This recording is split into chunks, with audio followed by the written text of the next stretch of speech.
Сайн байна уу найзууд, намаскар. Би өнөөдөр маш их баярлаж байна. Би өнөөдөр манай хамгийн аз жаргалтай үйлчлүүлэгчдийн нэг болох бүрэн автомат минерал усны үйлдвэрт ажиллаж байгаа учраас маш их баяртай байна. Энэ бол Winseco бөгөөд брендийн нэр нь Life. Энд тэд бүрэн автомат 150 пм үйлдвэрийг суйрлуулсан байна. Би танд усыг хэрхэн цэвэршүүлдэг, савыг хэрхэн хийдэг, савыг хэрхэн багалдаг, лонхыг хэрхэн бичдэг, хэрхэн хайрцагт хийж, хэрхэн илгээдгийг амьд үзүүлье.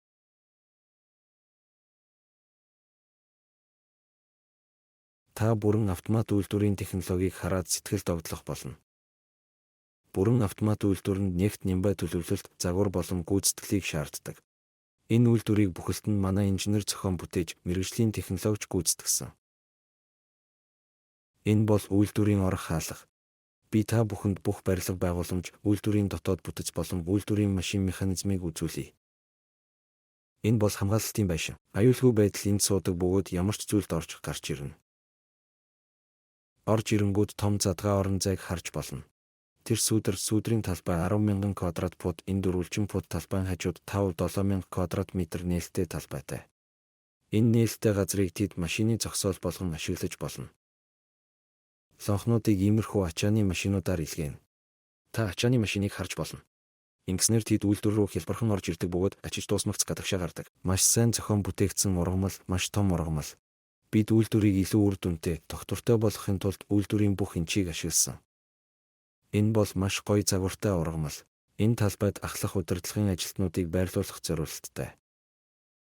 Энэ бол ахлах удирдлагуудын байрлах газар. Энэ бол суух хэсэг гэдгийг та харж байна. Тэдэнд гал тоогоо, унтлахын өрөөж бий.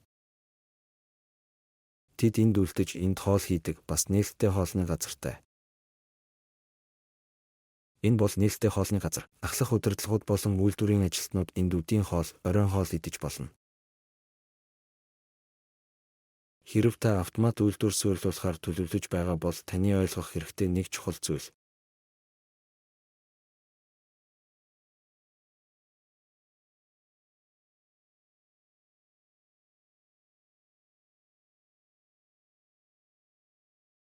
Төсөөл. Тэд таны бодож байснаас ч илүү бүтээмж гаргаж чадна. Энэ санааг дотроо санаарай. Энэ бол үйлдвэрийн орох хаалга. Та генераторыг мөн эндээс харж болно. Энэ нь цахилгааны их усүрийг нөөцлөхөд шаардлагатай. Заримдаа цахилгаан хөдөлж автомат үйлдвэрүүдэд юу тохиолддог вэ? Зарим үзүүлбэр нь халаалт, зарим нь үлээлгэх, зарим нь дүүргэх боломжгүй байдаг. Тиймээс цахилгаан дуусвал тэр үзүүлэлт дэмий үргэлдэж болно. Хэрэв танд цахилгааны нөөц байгаа бол үйлдвэр зогсохгүй бүх үйл явц гарч ирнэ. Энэ бол таны анхаарах ёстой чухал зүйл юм. Хэрэв та цахилгааны нөөцийг тавьж чадвал зардал хэмнэхээс гадна зогсолтгүй үйлдвэрлэл хийх болно. Одоо үйлдвэрлэлийн нэгж рүү оръё. Энэ бол бүрэн автомат эрдэс усны үйлдвэр. Энэ бол бүтэн шугам гэдгийг та харж байна. Одоо би машин бүрийг нэг нэгээр нь наривчлан тайлбарлая. Түүхий усны их үүсвэрээс эхэлье. Бид усны их үүсвэрийг хэрхэн хийдгийг харна. Дэм буудлын бодолтой ундны ус, ихэвчлэн 3 төрлийн усны их үүсвэрийг ашиглаж болно. Нэг нь худагны ус, голын ус, эсвэл танкер ус. Энэ үйлдвэрт тэд худаг ус хэрэгэлсэн. Худаг тэр талаас хамаагүй хоцорч байна. Тэнд 100,000 литрийн нөөцлөх сав байгаа. Тэндээс энэ нь энд ирдэг. Тэд тус бүр 10,000 литр бүхий 2 түүхий ус нөөцлөх сав суйрлуулсан байна. Хамгийн чухал нь ус боловсруулж байгаа учраас чанарын гэрчлэгээ эсвэл хүнсний чанарын гэрчлэгээ авах хэрэгтэй. Холбогдож байгаа зүйл нь хүнсний чанартай байх ёстой. Үүнийг санаарай. Эндээс ус арай үйлдвэр рүү орно. Одоо бид RO plant, reverse osmosis plant-ийг харах болно. Та гар ургамлын өрөөг эндээс харж болно. Бүхэлдээ RO үйлдвэрийн зориулалттай. Дотор нь RO ургамалд зориулсан тусдаа өрөө байдаг. Энэ нь цагт 12,000 литр. RO plant энэ нь усыг цагт 12,000 литр цэвэршүүлдэг гэсэн үг. Энэ бол маш том хүчин чадалтай үйлдвэр. Бид тэнд түүхий ус нөөцлөх савыг харсан. Тэндээс усыг энэ нассоор шахах болно. Энэ бол түүхий усны насаас. Нассоос эхний сав руу орно. Энэ нь эсний шүүлтүүр эсвэл мультимедиа шүүлтүүр гэж нэрлэж болно. Энэ савнд 5 давхар мультимедиа шүүлтүүр байх болно. Энэ нь усан дагуулагддаг бохирдлыг шүүнэ. Энэ нь 50 микрон хэмжээтэй бохирдлыг шүүлтүүрлэх боломжтой бөгөөд энд multiple хавхлахууд аль аль нь систем. Эндээс ус 2 дахь систем рүү орно. Үүнийг идэвхжүүлсэн нүүрсний шүүлтүүр гэдэг. Энэ системд идэвхжүүлсэн нүүрс байдаг. Идэвхжүүлсэн нүүрс нь усыг муухай өнгө, муухай үнэр, муухай амт, химийн бодисоос цэвэрлэдэг. Органик бохирдлыг арилгадаг. Эндээс ус микрон картриж шүүлтүүрээр дамжин өнгөрдөг. Энэ системд 5 микроны хэмжээтэй картриж шүүлтүүр ашигладаг. 5 микрон хүртэл бохирдлыг арилгах ихэвчлэн хүмүүс жижиг хэмжээтэй микро картриж шүүлтүүр өгдөг. Бид бага хэмжээний хэмжээ ашиглаж байна. Жамбо хэмжээний шүүлтүүрийг харж болно. Жижиг картриж шүүлтүүртэй харьцуулахад усыг илүү сайн цэвэршүүлдэг. Эндээс дозлох систем байдаг. Үүнийг антискалант дозлох систем гэж нэрлэдэг. Энэ нь антискалант шингэнийг мембран руу оруулна. Ихэвчлэн ус хатуу болон тэфэтэй байдаг. Ингэснээр өндөр үнэтэй мембран дээр давхарга үүснэ. Мембран маш үнэтэй учраас бид мембраныг хамгаалах хэрэгтэй. Антискалант шингэнийг дозснаас болж давхар үүсэхгүй. Энэ нь мембран дээр давхарга үүсгэхээс сэргийлж мембраны амьдралыг уртасгана. Эндээс өндөр даралтын насас харагдана. Энэ бол өндөр даралтын насас. Энэ нь сантиметр квадрат тутамд 15 г орчим усанд өндөр даралт үүсгэнэ. Ийм өндөр даралтад мембранаар дамжин өнгөрдөг. Харж байна. Үүнийг мембраны байр гэж нэрлэдэг. Дотор нь мембран байдаг. Усыг мембранаар өндөр даралтаар дамжуулна. Бүх хайсан бохир бодисыг эндээс зайлуулна. Тийм учраас үүнийг эсрэг осмос цэвэршүүлэх систем гэж нэрлэдэг. Энэ мембраныг 1 микрон бохирдол, энэ нь бараг бүх бохирдол энэ системээс зайлуулагддаг бөгөөд мембран энэ системд маш чухал ач холбогдолтой гэсэн үг. Тарманандан компани Америк, Германы үйлдвэрлэсэн компаниудын өндөр технологийн мембраныг ашиглан усыг илүү сайн цэвэршүүлж, сайхан амт өгөхөөс гадна системийн амьдралыг уртасгадаг.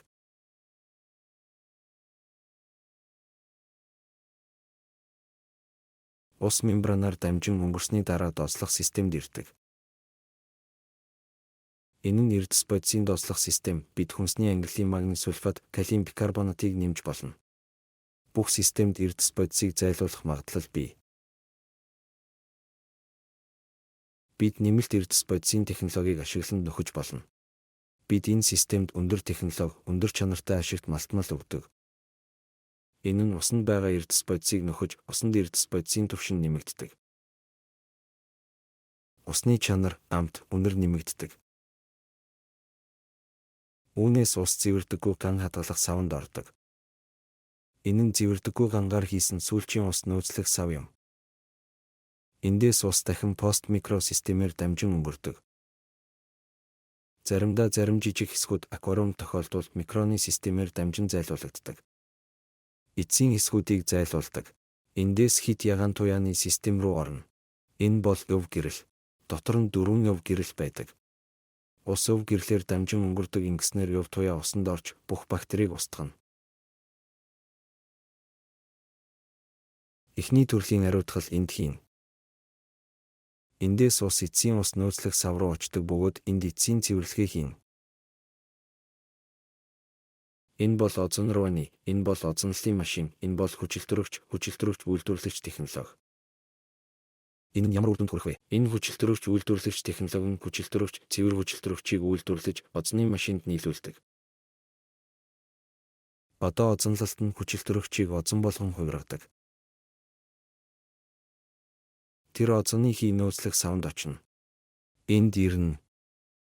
Нөөцлөх савнд озоны хий хайлж эцсийн ариутгал хийн. Энэ нь бүх төрлийн бактерийн бохирдлыг арилгана. Одоо юу болж байна? Озоны хий маш тогтворгүй. Тэр даруй хүчилтөрөгч болон хувирдаг. Заримдаа дээд талын ус озондож, доод талд нь зохих ёсоор озонгүй болж болно. Тарманандан компани энэ асуудлаар шийдлийг өгсөн. Бид озоны эргэлтийн системийг өгсөн. Энэ озоны эргэлтийн систем нь усыг дотроос нь аваад дээрээс дахин цацдаг.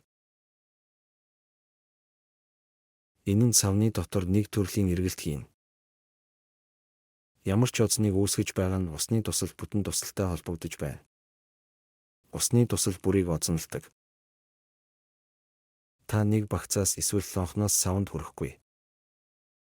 Хэрэв та зах зээлд брэнд бүтээх гэж байгаа бол лонхны чанарын ялгаа маш чухал. Сав бүр, багц бүр нь бүрэн жигдмэл өндөр чанартай ус байх ёстой. Энэ систем үүнийг хийх болно. Энэ бол савлах үйлдвэрлэлийн бүрэн шугам юм. Энэ нь үлээх машинаас эхэлдэг. Энэ бол бүрэн автомат үлээх машин гэдгийг та харж болно. Энэ нь цагт 7200 сав үйлдвэрлэдэг 4 хүндийтэй машин бөгөөд өндөр технологитой өндөр үйлдвэрлэлийн машин юм. Энэ бол хяналтын панел. Та хяналтын панелийг харж болно. Маш сайн төлөвлөгдсөн. Цахилгаан чинь бүр энэ машины бүдүүрч зургийг ойлгож чадна. Энэ нь агааржуулагчтай учраас системийг бүхэлд нь хөрвөгчтэй байлгадаг. Бүтлгүйдэх магадлал маш ховор байдаг. Энэ нь хизээж бүтлгүйдэхгүй. Энэ бол преформ бункер. Энд бид преформын удыг дараах байдлаар ачиж болно. Та ингэж хэлж болно. Цүнхээ буулгаад л преформ автоматар явна. Дээд тал нь преформер конвейерээр автоматар явж байгааг харж болно. Преформ энд ирж автоматар шугам авна. 2 шугам байгааг харж болно. Энэ нь нэгэн хэвийн байх болно. Энэ нь преформ ачаалагч преформыг конвейер дээр ачаална. Ачсны дараа халаалтын хонгил руу явна. Тэнд 2 халаалтын хонгил байдаг. Халаалтад улаан туяа халаагуур байдаг. Энэ нь бэлтгэлийг халааж зөөлөн болгоно. Маш амархан дэлбэрдэг. Энд преформ халаалтын хонгил руу орж байгааг харж болно. Халсны дараа хэвэнд орвол. Ёроолоос өндөр даралттай агаар гарч сав үлээн. Цалингийн цоожны систем өгөгдсөн бөгөөд энэ машин бүхэлдээ наривчилсан сиро дээр ажилладаг. Наривчлалт цаг хугацаа маш зөв бөгөөд ямар ч эвдрэл гарахгүй. Тэнд сирог харж болно. Энэ бол сэргээх танк, агаар сэргээх танк. Энэ нь илүү агаарыг сэргээж дахин ашигласнаар цахилгаан хэмдэг. Та сунгах бариулыг харж байна. Эдгээр нь бас сиропрууд болон хурц бөгөөд наривчлал нь юутай ч харьцуулшгүй. Энэ нь бас серво дээр тулгуурладаг. Энэ машин автомат туслах системтэй. Энэ нь чухал хэсгийг автоматар тусалж байдаг. Гараар туслах шаардлагагүй бөгөөд энэ нь машин эвдрэхээс сэргийлнэ. Та эндээс харж болно. Энэ бүгд туслах шугам. Энэ бүх туслах шугамыг харж болно. Энэ нь хөдөлгөөнт хэсгийг автоматар тусалдаг. Халаасны дараа хэвэнд орж лонх үлээдэг. Та эндээс харж болно. Лонх бүрэн автоматар үлээгдэж шилждэг. Сав буулгах. Сав конвейер руу автоматар шилжиж байгааг та харж болно. Бүрэн автомат ажилуулал хүний хүч шаардлагагүй. Энэ бол агаарын дамжуулагч. Агаарын конвейерээр дамжин дүүргэх машин руу шууд очдог бөгөөд хүний хүч шаардлагагүй. Мөн и дамжуулагчийг өгсөн. Энэ бол и дамжуулагч. Заримдаа хэн нэгэн савыг гараар оруулахыг хүсвэл бид энд бас гараар хийж болно. Энэ и дамжуулагч өгөгдсөн. Энэ машин дүүргэх машинаар дамжин гарах болно. Үлээсний дараа лонх дүүргэх шугамд ордог. Энэ өрөө тусдаа дүүргэх машинд зориулагдсан. Энэ машиныг автомат угаах, дүүргэх, таглах машин гэж нэрлэдэг. Бүрэн автомат. Энэ машин минутад 150 сав хүчин чадалтай, энэ нь цагт 8000 орчим сав үйлдвэрлэх чадалтай гэсэн үг.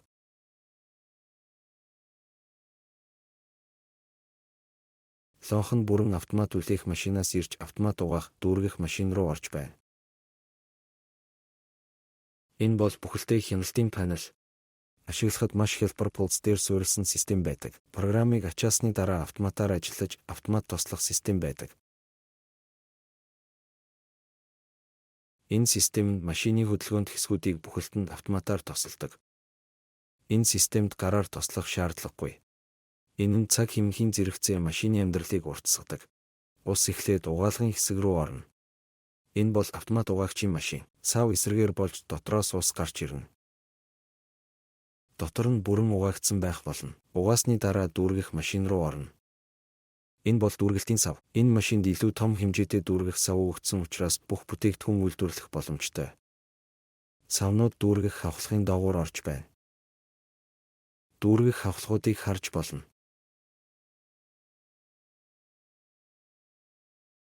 Та кабын хэсгийг харж болно.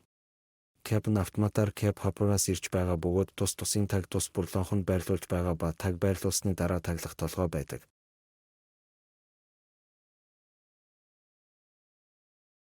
Энэ нь тагийг чангаснаар савыг хамгийн сайн чангалж ямар ч гоожлоо гарахгүй болно. Энэ бол бүрэн автомат таглах станц. Хаалт хийсний дараа сав гадагш гаргах савнд ундаг. Хаалт хийсний дараа сав гадагш гаргах конвейер дээр ундаг. Энэ нь өндрөө тохируулж болдог жижиг гаралтын конвейер. Том савны хувьд өндөр, жижиг биетэй бол жижиг байна. Шалгалт шошуу дээр орно. Эндээс та үүнийг харж болно. Сав дүүргэсний дараа гаралтын конвейер дээр ундаг бөгөөд энэ нь шалгалтын дэлгэц юм. Хэрэв жижиг хэсэг байвал хүн лонхыг шалгаж болно. Тэндээс энэ нь багц кодчлол руу орно. Энэ бол лазер багц кодлох машин. Энэ машины гоё тал нь ямар ч бэх шаарддаггүй доршино. Лазераар энэ нь савн дээр багцын дугаар үнэн ханш үйлдвэрлэлийн огноог хэвлэнэ. Энэ машиныг суйрлуулсны дараа бэх гэх мэт хэрэглээний ямар ч анги байхгүй. Энэ нь өндөр зардал хэмнэх машин бөгөөд маш гоё багц хэвлэлийн системийг өгдөг. Та лазераар хэвлсэн багцыг харж болно. Энэ бол бэхтээр суйрлаагүй лазер хэвлэлийн систем. Багц кодчилсны дараа зигзаг дамжуулагч дээр газарддаг. Бид 30 метрийн зигзаг конвейер өгсөн.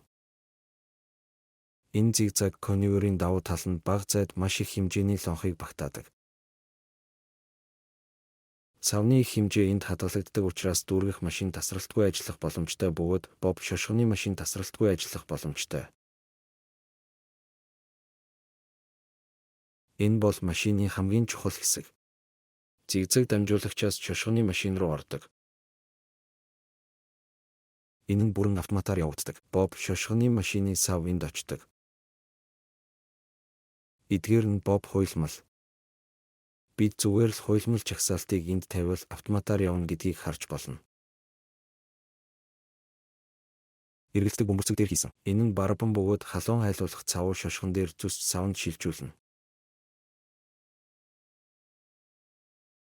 Шил бүр гоёмсог боб шошго авдаг. Эндээс харж болно. Энэ бол боб машины хяналтын панел. Үүнээс бүх үйл ажиллагааг бүрэн хянаж болно. Боб биеийн дараа бид дахиад л зигзаг дамжуулагч өгсөн.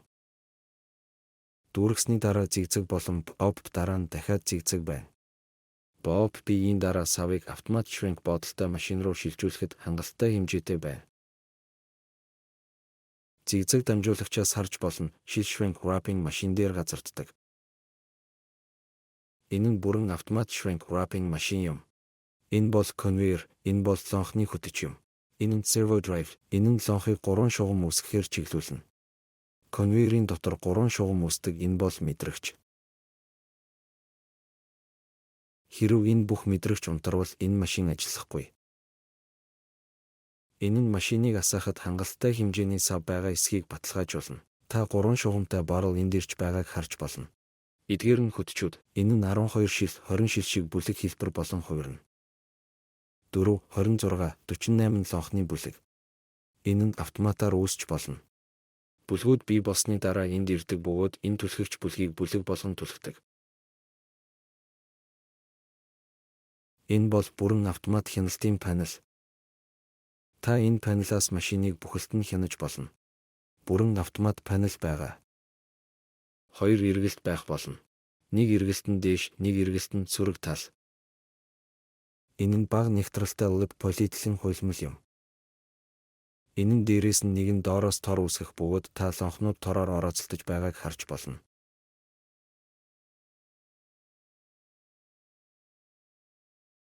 Аалзны дараа энэ хутгийг зүсч халаагуур лацтана. Иймээс тасралтгүй тор үүсэх болно.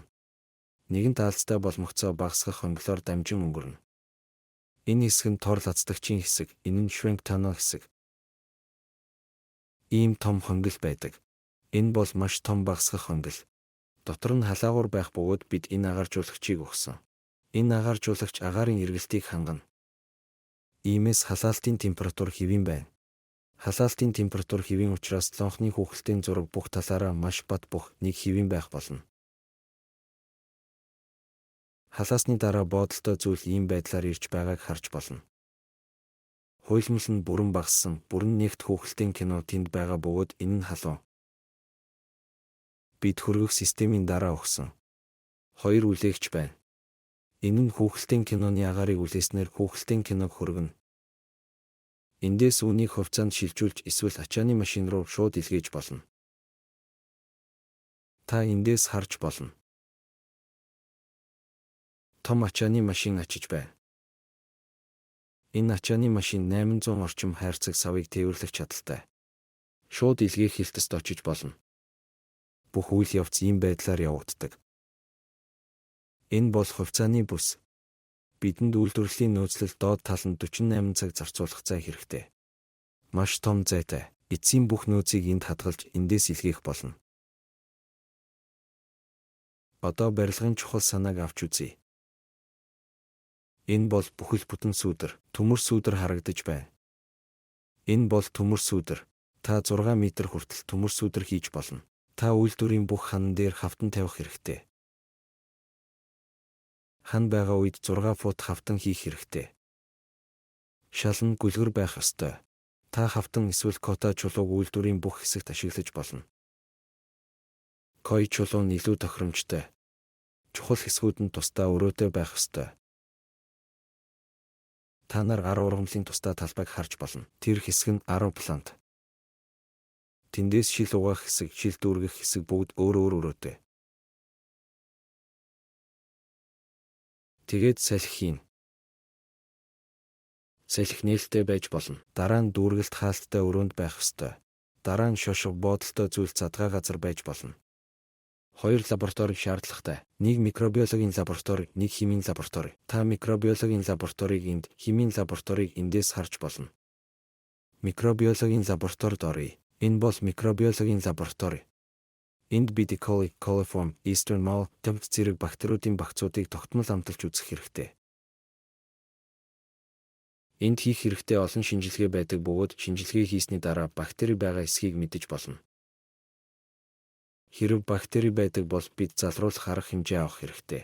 Танд ийм платформ хэрэгтэй. Энэ тавцан нь борчин чулуугаар хийгдсэн ажээ. Нэг угаалгын сав шаардлагатай. Өндөр нь 3 фут эсвэл 3-5 фут байж болно. Иймэрхүү унтраагч залгуур хэрэгтэй. Цахилгаан хангамж шаардлагатай янз бүрийн жижиг туршилтын тоног төхөөрөмжүүд микробиологийн лабораторид нэг агааржуулагч шаардлагатай учраас 20 орчим залгуур шаардлагатай. Эдгээр нь инкубатор, пекин инкубатор, халуун агаарын зуух.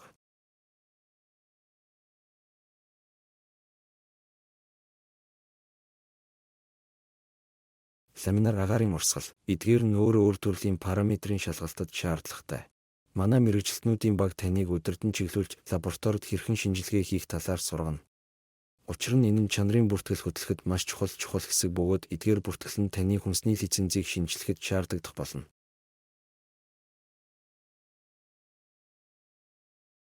Манай мэргэжилтнүүдийн баг таныг лицензээ хадгалах болон чанарын бүртгэл хөтлөхөд өдөртөн чиглүүлнэ.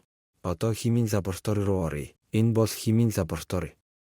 Үүнд усны фтез, хатуу байдал, өнгө, үнэр, сульфат, нитрат зэрэг химийн бүх үзүүлэлтүүдийг шалгаж байна. Энд туршиж үзэх олон параметр байдаг. Үүнд бид борчин чулуугаар 3-5 метр урт, нэг угаалгын сав, дистилляци шаардлагатай бөгөөд бид эдгээр бүх туршилтын тоног төхөөрөмж, химийн бодис, реагентуудаар хангана. Манай мэргэжилтнүүдийн баг химийн бодисыг хэрхэн хийх талаар танай хүнийг сургах болно. Усны шинжилгээг аваад бүртгэл хөтлөж байх хэрэгтэй. Тиймээс таны үнэмлэх мөн таны чанарын бүртгэл дээр үндэслэн шинжилэгдэнэ. Үзсэнд баярлалаа.